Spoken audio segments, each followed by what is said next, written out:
Hellcat Charger, and it was absolutely insane. So today we've got our hands on a Hellcat Challenger.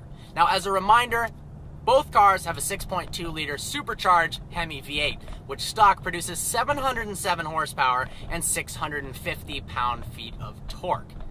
That is ridiculous for a car. The Challenger has an MSRP of $59,999. Talk about horsepower per dollar. Now, you'd assume that the Challenger would be lighter than the Charger because it's a two-door. And in part, you're correct. It's about 100 pounds lighter. But what's interesting is it doesn't actually perform any better. Part of that is due to the fight for traction. The slightly more weight of the Charger gives it an advantage off the line than the 100-pound lighter Challenger, leading to quarter-mile times of around 0.2 of a second faster. This car is 4,450 pounds. Handling and road feel is a lot more like a Bentley Continental than what you typically imagine as a two-door sports car. The one thing that's great about the Challenger over the Charger is the blind spots are actually better on the two-door version than the four-door. In the Charger, looking over your shoulders, you're hit with a freaking city block full of blindness. In this, it's not actually that bad. More benefits for the Challenger: the availability of a 6-speed Tremec transmission. A 6-speed in a Hellcat would be a hell of a cool combo. In the Charger, all you can get is the 8-speed automatic, which is fitted to this car. Now, I do really like the 8-speed automatic that comes in the Hellcat. Paddle response is very quick, and shifts at full throttle are like butter. This is very much a two-faced machine. On one hand, it's an absolute monster from roll races, and on the other, it's a comfortable daily driver, just cruising around over even crappy Michigan roads, and it does very, very well. We're in street mode, traction control on. The car is very easy to drive. Now, there's two different keys. I'm sure you've heard about it before, the black key and the red key. Now, the black key puts the car in valet mode. It turns traction control fully on, disables launch control, disables the paddles, limits the car to 500 horsepower and 4,000 RPMs. Red key, full-fledged, you can turn everything off, 707 horsepower, and absolutely floor it. So let's flick it down into second gear, mash the pedal. One of the coolest parts of the front end on the Challenger is its air intake.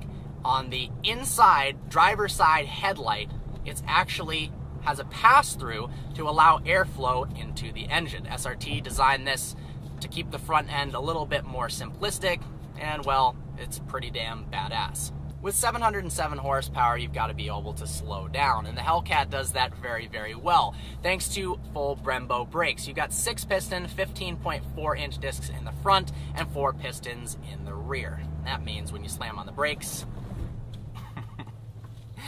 it works.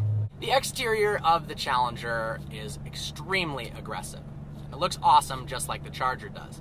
The only issue I have is that the Scat Pack variants look so close to the Hellcats, and you see those so often because they're running very cheap lease deals, that it takes some of the specialness away from the Hellcat. You see 392 Scat Pack all day long, and then when a Hellcat drives by, you just write it off as one of those. Now, not to say that those aren't cool cars whatsoever. Performance bargain for sure. But I wish they would have done a little bit more to differentiate the Hellcat. And in fact, I think the Scat Pack logo is almost cooler than the Hellcat badge. Interior-wise, it's pretty basic, but it's actually not bad for a car that pretty much focuses on nothing but straight line speed. The tachometer instrument cluster kind of harks back to classic muscle cars, which I like, with obviously a bit of a modern twist. You've got a touchscreen, a square screen in the middle, which has anything from climate control to media to, when you click the SRT button, you can change all the settings from traction control to horsepower. Let's run through that real quick. So press the SRT button. Horsepower, transmission, paddle shifters on, traction street, suspension street. So you've got a whole bunch of different options here. Let's put it in sport. And you can also customize it. I've got a warning now on the dash that says electronic stability control on sport, which probably means that I should floor it.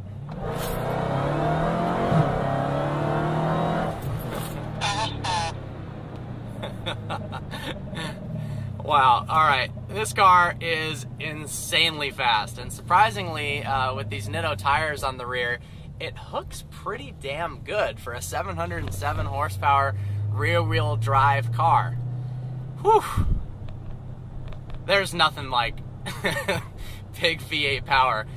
One of the most prominent characteristics of the Hellcat sound is the supercharger whine. It's got one of the loudest superchargers of any stock car on the market. You can, of course, because it's a supercharged car, get a lot more power out of it for not that much money.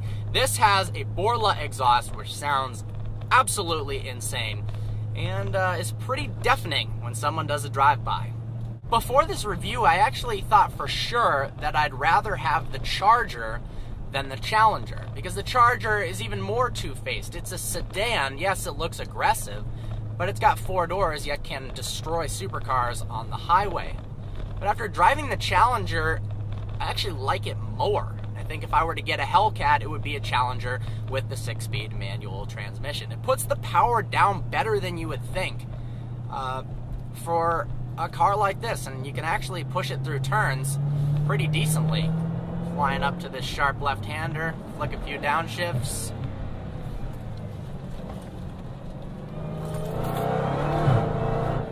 Yeah, it grips well. So as a summary, here are some of the things I love and hate about the Hellcat Challenger. First up, the availability of a manual transmission in the Challenger. They really should offer it in the Charger. That would be one of the coolest sedans in the world. Second, power for the money. 707 horsepower, 60 grand. You can't argue with that, especially if you're gonna buy a used one. And now that they're not the hottest brand new thing to hit the streets, dealer markup isn't insane anymore. Things I hate about the Hellcat. It's too heavy. If they focused on weight savings, made this car 3,500 pounds, 3,800 pounds, it would be quicker, it would handle better, and it would just be an all-around more impressive vehicle. Second up, it looks too much like Scat Packs. They're common vehicles, and while those look great, it kind of takes some of the specialness away from this vehicle. Lastly, the interior quality is nice, but the styling isn't all that great. I don't like the front dash layout. It looks too much like a base Challenger or Charger or a Dart. They could have done something more special for their high-end vehicle.